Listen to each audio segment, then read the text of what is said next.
Ես կոպիտ սխալ եմ համարում, որ այսպես կոչված ապաշրջափակումը մենք սկսում ենք մի տեղից, որը մեզ համար չափազանց զգայուն է եւ իմ խորին համոզմամբ չի կարող մեզ շատ օգուտներ բերել։ Ինչ է նշանակում, թե 42 կիլոմետրով մենք ունենալու ենք միլիարդավոր դոլարներ։ Դա հեքիաթ է։ Այսօր Վրաստանի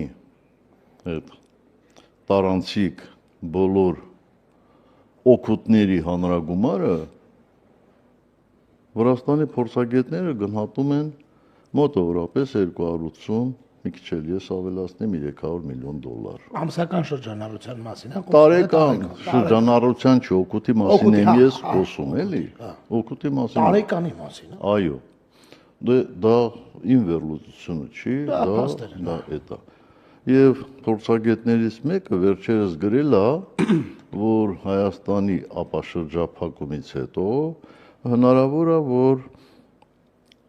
բեռների 20%-ը տեղափոխվի Հայաստան։ Հա, դե խնդրում եմ այդ 300 միլիոն դոլարի 20%-ը հաշվեք, հետո դա բաժանեք մի քանի տեղ, որովհետև ինչպես հասկացանք, շահառուները մի քանիսն են լինելու, ընդ որում պարզ է, որ առույցի բաժինը հասնելու է ինչ որ մի ընկերության, որ ասում են այնտեղ ընկերություն պետք է լինի եւ այլն։